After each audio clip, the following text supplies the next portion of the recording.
dans leur maison située au 112 Ocean Avenue, Amityville, dans l'état de New York.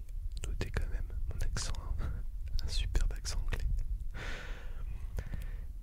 Ronald DeFeo Jr. a avoué avoir tué ses parents, ses deux frères et ses deux sœurs, mais il a affirmé avoir été possédé par des voix qui l'ont poussé à commettre ces crimes horribles.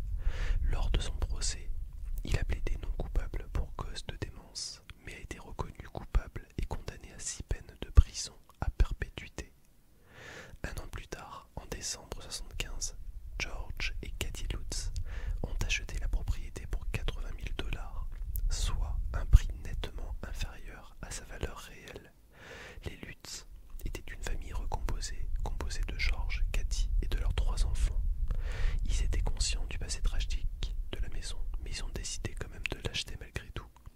Toutefois, peu après leur emménagement, la famille Lutz a commencé à remarquer des phénomènes étranges dans la maison, les portes qui s'ouvraient et qui se fermaient toutes seules, des odeurs nauséabondes envahissaient la maison, des bruits inexplicables résonnaient dans les couloirs et dans les escaliers. Des apparitions de fantômes ont également été signalées.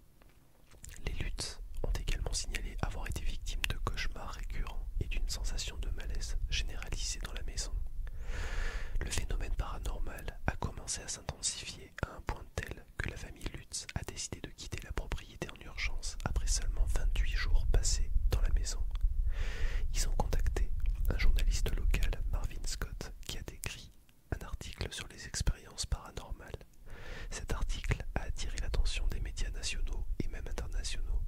L'histoire est rapidement devenue un sujet de discussion dans le monde entier. Les événements à Amityville ont également attiré l'attention des enquêteurs paranormaux Ed et Lorraine Warren, qui ont enquêté sur des cas de hantise à travers le monde. Les Warren ont mené une enquête sur la maison d'Amityville et ont conclu qu'elle était hantée par des esprits maléfiques. Ils ont également affirmé que les Lutz avaient été la cible d'une attaque démoniaque et qu'ils avaient été forcés de quitter leur maison en raison de cette influence maléfique. L'histoire d'Amityville a également inspiré plusieurs films, des livres, des documentaires.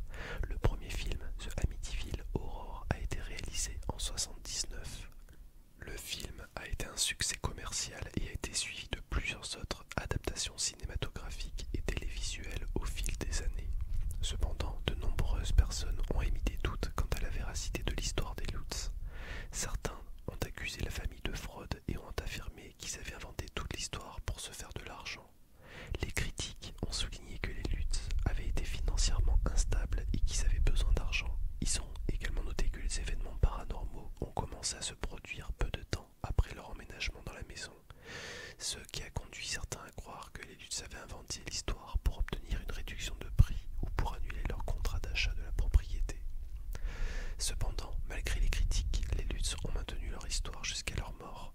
Les enquêteurs paranormaux ont également témoigné de leur expérience dans la maison, affirmant avoir ressenti une présence maléfique et avoir enregistré des voix et des bruits étranges lors de leurs enquêtes. En 1979, la maison a été vendue à de nouveaux propriétaires qui ont changé l'apparence de la maison pour dissuader les curieux. Depuis lors, la maison a été vendue plusieurs fois et est maintenant la propriété d'un couple qui affirme ne pas avoir été témoin d'activités paranormales. L'histoire d'Amityville a continué à fasciner les gens du monde entier, des experts en paranormal, des écrivains, des cinéastes et des documentaristes. Tous ont enquêté sur cette affaire mystérieuse, chacun apportant sa propre théorie quant à la vérité derrière l'histoire des Lutz. En fin de compte, qu'on en croit ou non à l'histoire de cette famille, Amityville est devenue une partie de la culture populaire. L'histoire a inspiré